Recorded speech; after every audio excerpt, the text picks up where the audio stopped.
প্রাপ্তির আশায় কেউ কি পথে নামে? পথ এমনই একটা প্রদর্শন যেখানে কেউ তার সর্বস্ব হারায়। জ্ঞানীরা পাণ্ডিত্য হারাতে আসে, ধনীরা ধন।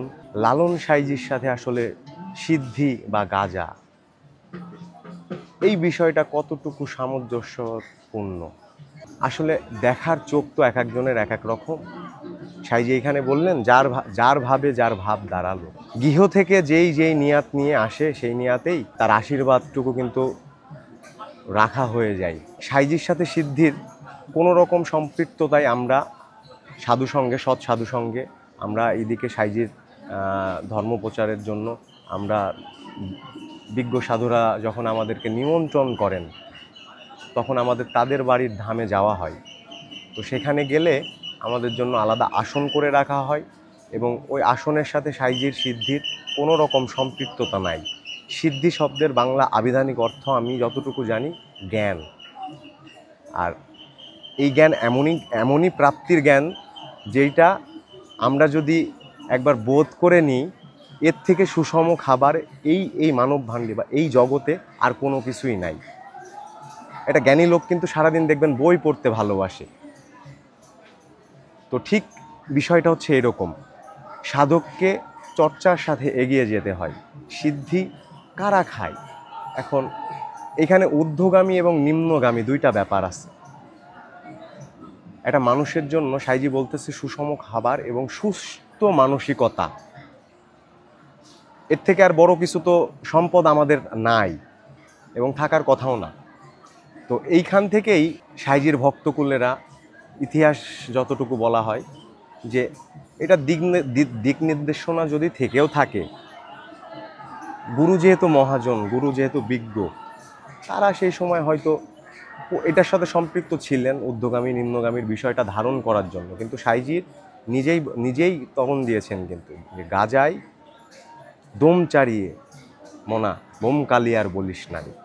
সে ঘোর বিরোধিতা করেছেন বিধায়ী কিন্তু সে এই পদে বলে গিয়েছেন এবং খুব খেয়ালিপনার কথা বলা হয়েছে। তো একটা শব্দ ভাঙতে গেলে কিন্তু আমরা চার পাঁচটা করে উদাহরণ পেয়ে যাই। আর এখন দেখেন বাণিজ্য নাই কোথায়।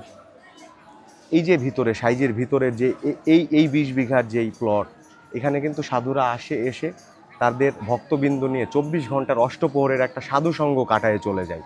এটার সাথে সিদ্ধির কোনো রকম যৌক্তিক কোনো সম্পৃক্ততা নাই। এখন যেটা হচ্ছে অভ্যাস তো মানুষের দাস। সাইজি জায়গায় একটা কথা বলেছেন, মন তুই আমার ঠাকুর ঘরের ফ্যান চাটা কুকুর।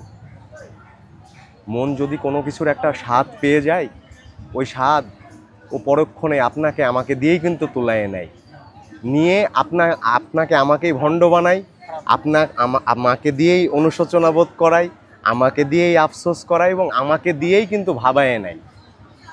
তো এই জায়গার বিষয়টা খুবই সুখ্যাত এই জন্যই যে বিশ্বাসে মেলায় বস্তু তর্কে বহুদূর।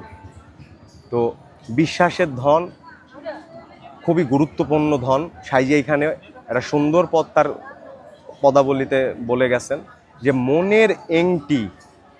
মনের নেংটি এটে কর ফকিরি, আমানতের ঘরে যেন হয় না রে চুরি। তো আমানত যার কাছে আছে, আমানতের খেয়ানত করা পাপ, আমরা যতটুকু জানি। অবিশ্বাসের কান পোড়া বিশ্বাসের চোখকেও কিন্তু নষ্ট করে দিতে পারে। এখন ওইদিকে যে আমরা যেগুলো দেখতেছি মেলার মাঠের সাথে সাইজি বরাবরই কখনো এক না, এবং সে এই বিষয়টা কখনোই ক্লিয়ার করে যায় না। দিন শেষে যারা গৃহত্যাগী হয় তাদের তো আর বাড়ি বলে কিছু রইল না, জগৎই তাদের বাসা। তো ওইভাবে ওরা ভাব দাঁড়াইছে, কিন্তু ওইটা সাইজির ভাব না, সাইজির সাথে এই ভিতরে সিদ্ধি সাইজি বলেও নাই এবং সাইজির এইটার ঘোর বিরোধী ছিলেন। সাইজির নিজ হাতের একজন ভক্ত। তাহলে আপনারা আমরা এই প্রশ্রয় কেন দিচ্ছি? এই প্রশ্রয়টা হ্যাঁ, নামটা হচ্ছে সিদ্ধি। কেন বারবার সাইজির সাথে সিদ্ধিরকে একত্রিত করা হচ্ছে? সাধকরা যে যার জায়গা থেকে দাঁড়ানোর ক্ষমতা আছে, কিন্তু আগ বাড়িয়ে বলে যাওয়ার কথা এখানে সাইজির বিধানে নাই, যার কারণে সাধকরা চাইলেও একটা জায়গায় স্থির এবং কোনো কিছু বলতে পারে না।